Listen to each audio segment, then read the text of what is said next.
Hi, I'm Andrew Karlovsky. And I'm Harrison Sharp, and this is your Tailwind Flash Briefing.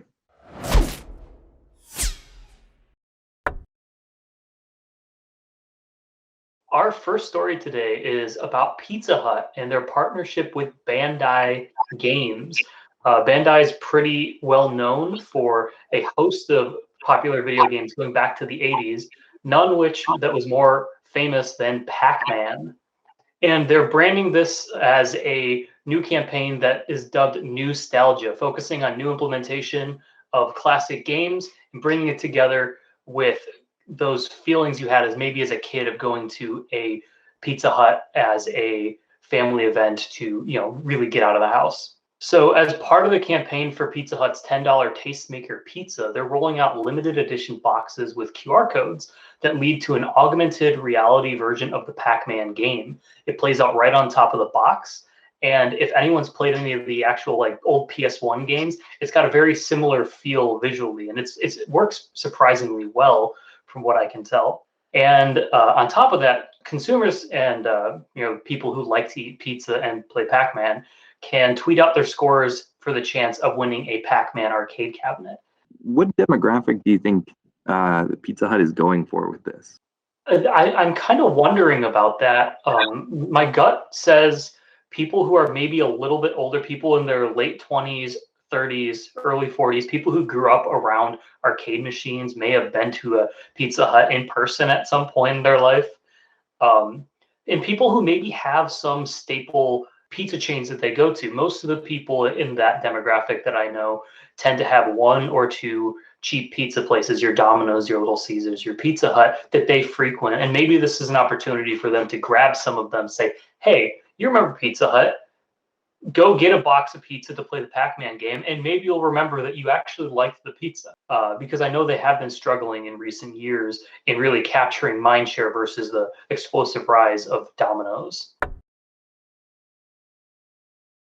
So, our next story today involves a delicious gelatinous treat we all know and love. That treat is Jell-O. What are those crazy cats over at Jell-O doing today? Well, we've created a kit to replicate the famous prank from hit television show The Office, the Jell-O and the stapler.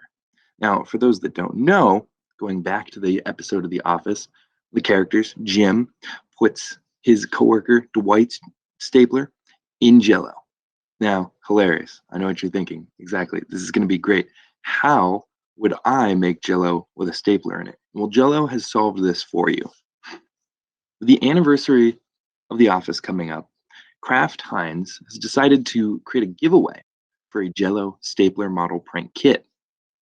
The kit contains a stapler-shaped mold, 5 boxes of Jell-O, and a step-by-step guide so fans can recreate the prank from The Office where Jim puts Dwight's stapler in Jell-O.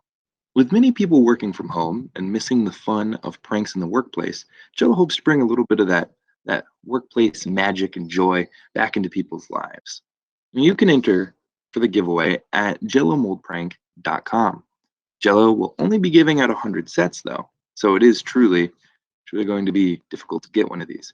Now, I imagine someone out there will be reselling theirs on eBay for a hefty sum. So if you are a diehard Jell-O enthusiast and or Office enthusiast, there will probably be a way to obtain the Jell-O mold. So, do you think this office theme giveaway is an effective marketing strategy for Jell-O, one of those brands that we all have had at some point that wouldn't say necessarily has been really top of mind for most consumers? I do. I do. I think it brings Jell-O up into people's minds because, on a daily basis, Jell-O is not a staple food that I'm thinking about, nor is it a staple dessert that I'm really thinking about. And that could just be me, when you have things like cakes or cookies or donuts or, maybe even the general shift towards health foods in general, you're not thinking about desserts at all.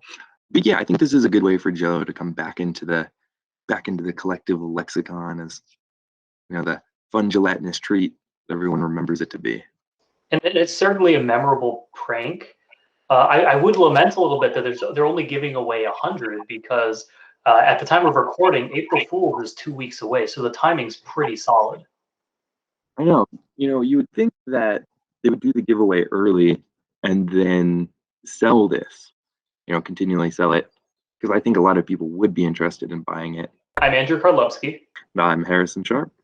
Thanks for tuning in to this week's episode of the Tailwind Flash Briefing, and be sure to keep an eye out for our next episode.